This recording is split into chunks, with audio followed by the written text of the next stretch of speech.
So we're still here in the studio and you're still watching Midday Live, and the Concerned Ghanaians for Responsible Governance has openly declared their support for the upcoming nationwide protest by organized labor anti-use. Is this solving problems at all? And don't you think that demonstrations are losing, specifically losing its meaning? Because every time someone is agitated, someone has a problem, then let's go for a demonstration. Isn't it losing its meaning, and is it really solving problems? Well, thank you very much. It is not losing its meaning or significance in any way, form or manner.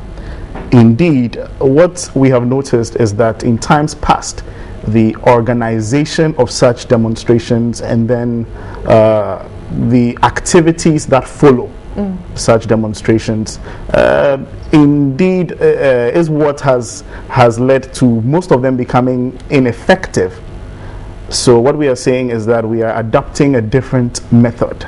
Now, government has the solutions to the problems. Let us not deceive ourselves. The solutions are there. What we believe is that there is a lack of political will to implement these decisions. So all we are doing is we're waking up the government. It's a wake-up call for government. Because, I mean, you and I both know, and indeed Ghanaians know, that it appears the only language government seems to understand is protests, demonstrations, and strikes. So that's the option now? That's all we are left with. It's unfortunate that things have to become this bad, but hey, this is where we've gotten to.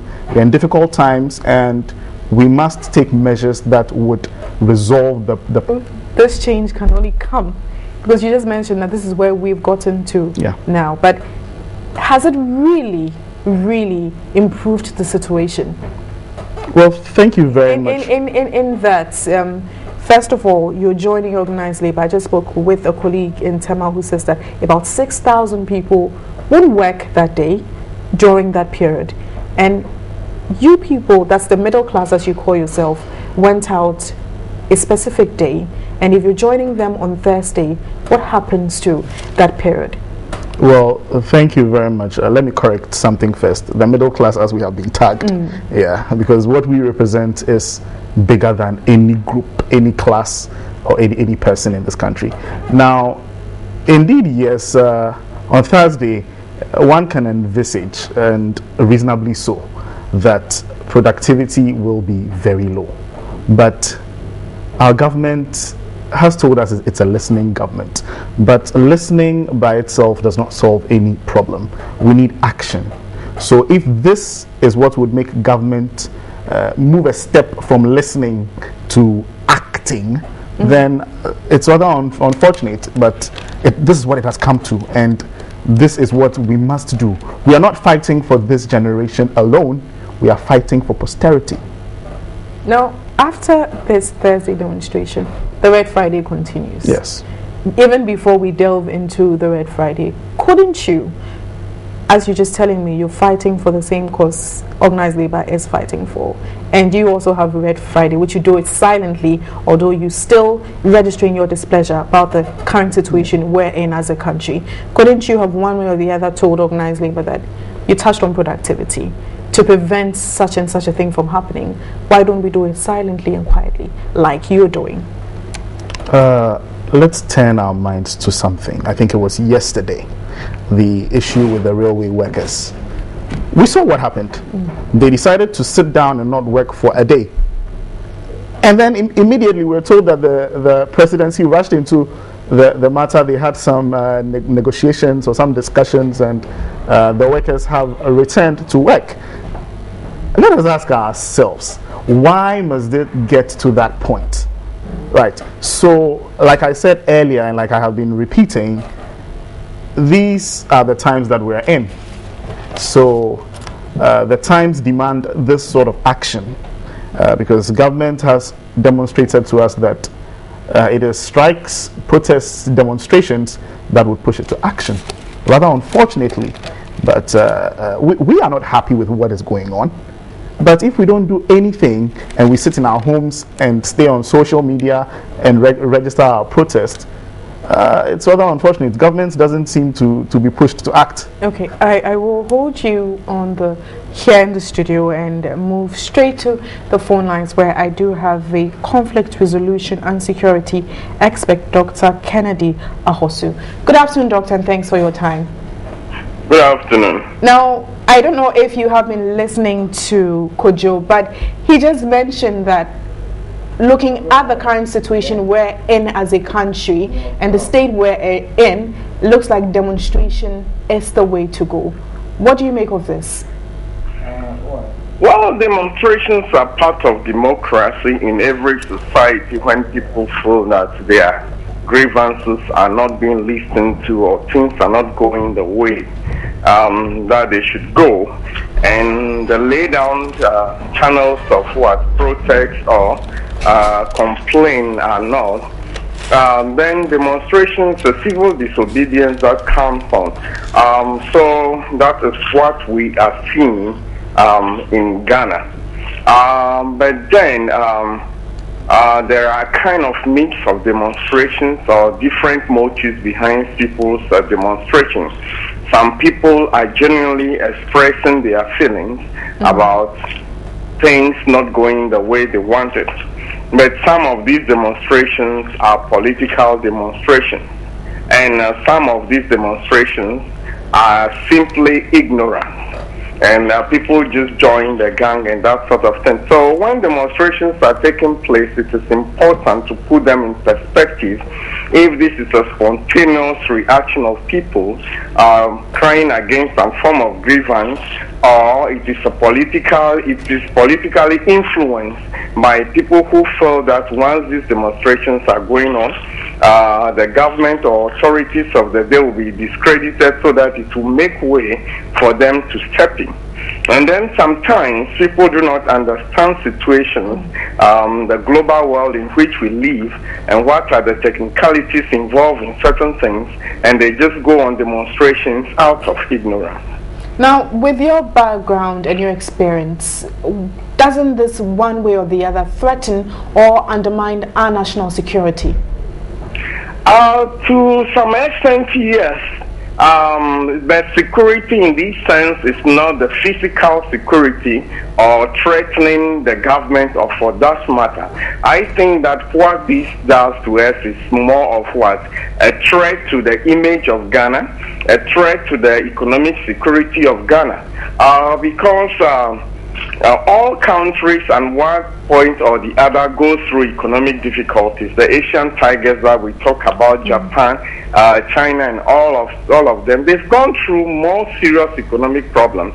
The US has gone through, it's not fully out of it.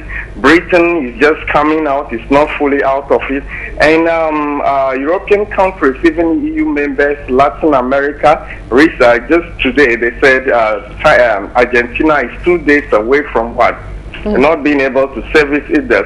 But then the point is that what I am concerned about is the gang-ho or the politically motivated demonstrations that are going on. And how best can we deal with the situation? Because what is important is that the only way we can come out of this problem in which we are is to attract more the foreign direct investment into this country.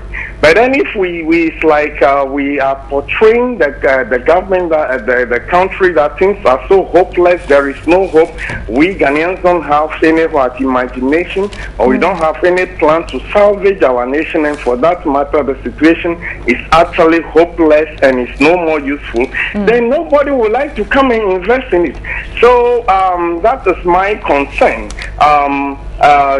We should have a culture of development. We should have a culture of feeling for our nation in a manner that we should exhaust the channels for solving our grievances before painting. Just go to the Ghana website and then see comments people pass. Go to the various social media and see comments that people pass. People hold their nation, no matter the time it is going through, in very high esteem, to the point that they are ready to die for that country. All right. And on a more serious note, my concern is that if Ghana today is bankrupt, if Ghana today is this weak, if Ghana today is this bad, it's due to civil servants.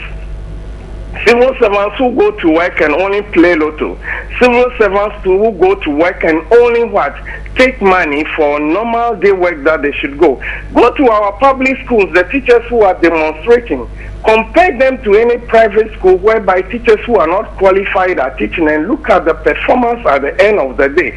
So when Ghana is failing, it is not only the government, but we the people must tell ourselves to have introspection and see what is our contribution, or where have I behaved in a manner that I can improve upon. Now, so I'm very, very skeptical about demonstrations, especially when they are politically tainted in a manner that it is like Ghana does not have any hope. Thank you very much, Dr. Kennedy. So I have been speaking with conflict resolution and security expert. We're looking at demonstrations, and I do have the executive secretary of Concerned that has to do with, they organize the Occupy Flagstaff House. Now, could you, you did hear him, and the number of concerns he also did raise. We all playing our role, contributing our quota to national development, while Ghana government also plays its very own role. Now, quickly to the Red Friday, when will this end? Well, the Red Friday campaign is continuing unabated. Now, remember he also touched on the image we're portraying Ghana out there. Yes, but let us ask ourselves, is it better to stay in our rooms, in our houses, stay on social media and cry? Or should we cry at places where those cries would actually be heard and action will be taken to alleviate the plight that we are going through? So back to the Red Friday, as you said, we are continuing. The press releases that we have been coming out with indicates that yes, it is going on. We are monitoring the response of government. We want to see positive signs. None yet. We haven't seen any yet. The last press release that we put out before today's, we were requesting that government, for transparency's sake, publish the breakdown of, let's say, per one liter of ex-pump premium. Publish the breakdown, the price breakdown. Let us know what levies and taxes and all that go into the pricing. We haven't seen anything. You see, we cannot bear with government in a vacuum. We cannot rely on campaign promises and political speech anymore. Where we have gotten to, we need a firm commitment. So till you see that it continues? Yes, it continues, and we will roll out other campaigns. All right then. Well, I have been speaking with George Kojo Nti. He is Executive Secretary for Concerned Ghanaians for Responsible Governance, and we're looking at demonstrations and their concerns also. And according to him, they will be joining the organized labor demonstration on Thursday. We'll keep you posted on that. You're still watching Midday Live.